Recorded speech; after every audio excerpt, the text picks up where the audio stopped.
शाम में बशार अल असद और उसके बाप की 50 साल बादशाहत का सूरज डूब चुका है और बागियों ने पूरे मुल्क का कंट्रोल संभाल लिया है। सदर बशार अल असद और उसके हामी मुल्क छोड़कर फरार हो चुके हैं। बशार अल असद और उसके वालिद के पोस्टर फाड़ दिए गए और मुजस्समों को तोड़ दिया गया। पूरे के पूरे शाम में जश्न मनाया जा रहा है। लेकिन सीरिया के लोगों के लिए यह सब आसान नहीं था, बल्कि 4 लाख लोगों ने अपनी जान का नजराना पेश किया और तकरीबन 15 साल तक सीरिया एक मैदान जंग बना रहा। इस सारे मामले पर तफसील से बात करते हैं आज की हमारी इस वीडियो में। तो चलो यार, आपका और अपना वक्त ज़ाया किए बगैर ही वीडियो शुरू करते हैं। हाल ही में सीरिया में एक बड़ी सिविल वार अपने अंजाम को पहुंच गई है, मगर इसके खत्म होते ही एक और बड़ी जंग सीरिया के दरवाजे पर दस्तक दे रही है, क्योंकि इजराइल ने अपने जंगी साजो सामान के साथ सीरिया की तरफ पेशकदमी शुरू कर दी है। ये बड़ा शॉकिंग है कि इजराइल सीरिया की तरफ पेशकदमी क्यों कर रहा है। आगे चलकर इस पर भी बात करते हैं, लेकिन पहले सीरिया की हालिया सिचुएशन पर बात करना जरूरी है। ये जानना जरूरी है कि जो कुछ अभी और इससे पहले हुआ, ये सब कुछ कब, क्यों और कैसे शुरू हुआ। बेसिकली सीरिया एक इस्लामी मुल्क है जिसका दूसरा नाम शाम भी है, लेकिन मेरे ख्याल में इसको शाम कहना बिल्कुल गलत होगा, क्योंकि शाम इसका पुराना नाम था जिसका हिस्सा मौजूदा सीरिया, इजराइल, फलस्तीन,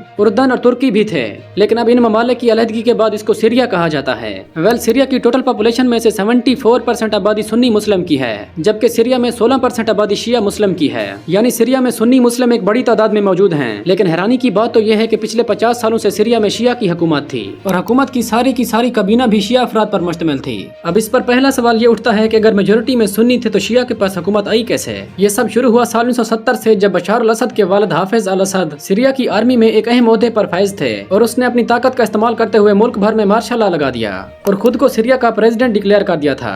और आगे इसने काफी ध्यान से ये सारा कुछ हैंडल किया, क्योंकि ये जानता था कि कभी भी सुन्नी अपोजिशन जमात हुकूमत में आ सकती है। यानी वो जानता था कि मुल्क भर में सुन्नी मुस्लिम तादाद में बहुत ज्यादा हैं, तो कभी भी बाजी पलट सकती है और उसकी हुकूमत का खात्मा किया जा सकता है। हाफिज अल असद ने आईनो कानून तब्दील करके सुन्नी अपोजिशन जमातों को बिल्कुल खत्म कर दिया था। हाफिज अल असद ने पूरे मुल्क के मीडिया का कंट्रोल संभाल लिया और बगावत को रोकने के लिए मुल्क भर में अपने इंटेलिजेंस सोर्सेज दाखिल कर दिए और छोटी से छोटी चीज पर भी नजर रखी ताकि इस सब में उसे कोई खतरा ना हो। अगले 30 साल तक हाफिज अल असद ने बड़ी चालाकी से सीरिया को लीड किया, यहाँ तक कि साल 2000 यानी उसके मरने तक उसने मुल्क में किसी भी किस्म की बगावत नहीं होने दी। लेकिन साल 2000 में इसके मरने के बाद सीरिया का मुकम्मल कंट्रोल इसके बेटे बशर अल असद ने संभाल लिया था। बशर अल असद ने कोई चेंजिंग नहीं की, बल्कि उसने अपने बाप के बनाए गए रूल्स के मुताबिक सीरिया को लीड करना शुरू कर दिया। अब इस वक्त सीरिया इकलौता अरब मुल्क नहीं था जो कि डिक्टेटरशिप की जद में था, बल्कि और भी बहुत से अरब ममालिक जैसे कि लीबिया और इजिप्ट भी सेम हालत में थे।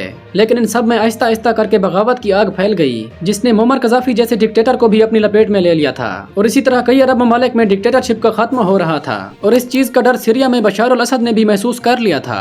बशार अल असद को यह डर था कि अरब ममालिक में फैली हुई बगावत की आग सीरिया तक ना पहुंच जाए, इसीलिए पहले से ही बशार अल असद ने एहतियाती तदबीर करना शुरू कर दी। बशार अल असद ने सीरिया में बगावत को रोकने की भरपूर कोशिश की, मगर जब ये शुरू हुई तो इतना शिद्दत से शुरू हुई कि इसने दुनिया की बड़ी ताकतों जैसे कि अमेरिका और रशिया को भी इस जंग में खींच लिया।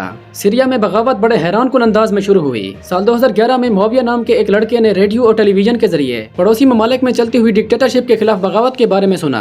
उसने सुना कि कैसे अवाम की ताकत से मुअम्मर कज़ाफ़ी जैसा लीडर भी खत्म हो गया है। मुआविया ने यह सब सुनने के बाद अपने स्कूल की दीवार पर एक जुमला लिखा और उसने बशर अल असद को मुखातिब होते हुए कहा कि अगली बारी तुम्हारी होगी। मुआविया की इस गलती की वजह से स्कूल से तकरीबन 14 बच्चों को उठा लिया गया। जिन बच्चों को शक की बेस पर उठाया गया था उनमें मुआविया भी शामिल था। बच्चों की बाजियाबी के लिए उनके पेरेंट्स सड़कों पर निकल आए और हुकूमत से अपने बच्चों की बाजियाबी की डिमांड करने लगे।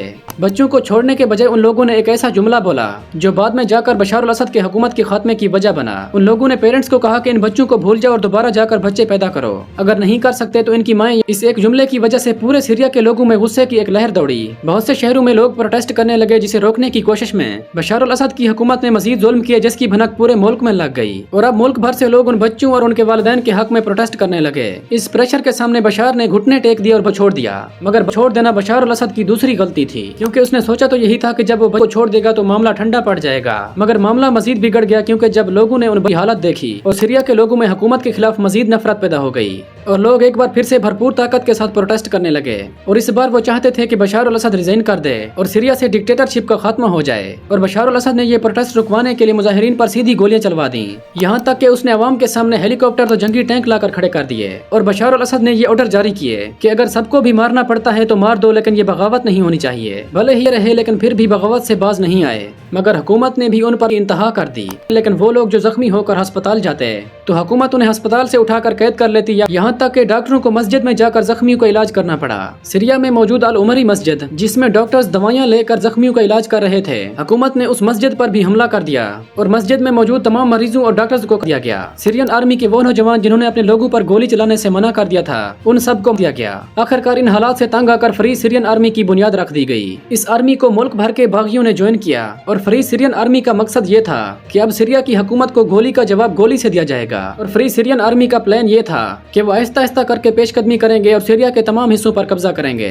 सूरत हाल को देखते हुए इराक भी सीरिया में सुन्नी मुस्लिम लोगों की मदद के लिए आ गया। दूसरी जानब ईरान चूँकि एक शिया मुल्क है, वो बशर अल असद की मदद के लिए पहुँच गया। बात इधर ही खत्म नहीं हुई, बल्कि बहुत से और भी ममालिक ने इस जंग में हिस्सा लेना शुरू कर दिया, जैसे कि रशिया और अमेरिका। मिडल ईस्ट में ताकत कायम करने के लिए रशिया की पूरी सपोर्ट बशर अल असद के साथ थी। जहां रशिया जाए और अमेरिका ना जाए ऐसा हो ही नहीं सकता। यानी अमेरिका भी इस जंग में पहुंच गया और अमेरिका ने इस जंग में फ्री सीरियन आर्मी को पूरी तरह सपोर्ट किया। अमेरिका की तरफ से फ्री सीरियन आर्मी को ट्रेनिंग और असला फराहम किया गया। अमेरिका के साथ साथ फ्री सीरियन आर्मी को और भी बहुत से अरब सुन्नी ममालिक की सपोर्ट हासिल थी। इसके अलावा पूरे सीरिया के लोग भी फ्री सीरियन आर्मी के हक में थे और यूं आहिस्ता आहिस्ता करके सीरिया एक बड़ा मैदान जंग बन गया और अब बात मारने या फिर मरने तक आ गई थी। बशर अल असद ने जब देखा कि फ्री सीरियन आर्मी को कंट्रोल करना मुश्किल हो गया है, तो उसने खतरनाक केमिकल वेपन्स का इस्तेमाल करना शुरू कर दिया। केमिकल वेपन्स का इस्तेमाल किया, तब अमेरिका ने सीरिया की आर्मी पर डायरेक्ट हमले शुरू कर दिए। इन हमलों के कुछ अरसे बाद अमेरिका ने खुद को सीरिया की वार से निकाल लिया, मगर अमेरिका के जाने के बाद बशर अल असद ने फिर से केमिकल वेपन्स का इस्तेमाल किया। बशर अल असद ने जब ये हरकत करवाई तो अमेरिका फिर से इस जंग में आ गया। इस दौरान बशर अल असद ने रशिया के फाइटर जेट्स की मदद से फ्री सीरियन आर्मी पर बमबारी करवाई। ऐसा करते करते ये वार दुनिया की सबसे बड़ी सिविल वार में कन्वर्ट हो गई। बशर अल असद उस वक्त अकेला पड़ गया था जब ईरान और हिजबुल्लाह ने इजराइल की जानिब महाज खोल दिया था। जब ऐसा हुआ तो फ्री सीरियन आर्मी को मौका मिल गया सीरिया में पंजे गाड़ने का, और अब फ्री सीरियन आर्मी ने सीरिया में मजबूत कदम जमा लिए थे और आहिस्ता आहिस्ता करके फ्री सीरियन आर्मी सीरिया के तमाम शहरों पर कब्जा करती चली गई, यहाँ तक कि उसने हाल ही में सीरिया के कैपिटल दमिश्क पर भी कब्जा कर लिया। और अब फ्री सीरियन आर्मी ने तकरीबन सीरिया का मुकम्मल कंट्रोल अपने हाथ में ले लिया है और बशर अल असद और उसके हामी मुल्क छोड़कर फरार हो चुके हैं। लेकिन अब हैरानी की बात तो यह है कि सीरिया में शिया हुकूमत खत्म होने के बाद इजराइल ने सीरिया की तरफ पेशकदमी शुरू कर दी है। जंगी साजो सामान के साथ इजराइल का सीरिया के बॉर्डर पर आना सिर्फ दो ही बातों की निशानी है। एक तो ये कि वो सीरिया पर हमला कर सकता है, दूसरा ये कि इजराइल ये सब खुद को बचाने के लिए कर रहा हो। यानी ये सब वाज़ेह है कि सीरिया में सुन्नी हुकूमत का आना इजराइल को किसी भी सूरत में कबूल नहीं। खैर अब होता क्या है ये तो वक्त ही बताएगा। आप इस बारे में क्या राय रखते हैं, अपनी राय कमेंट सेक्शन में जरूर देना। तो नाज़रीन, ये थी हमारी आज की वीडियो। उम्मीद है आप लोग वीडियो को लाइक और आगे शेयर भी करेंगे।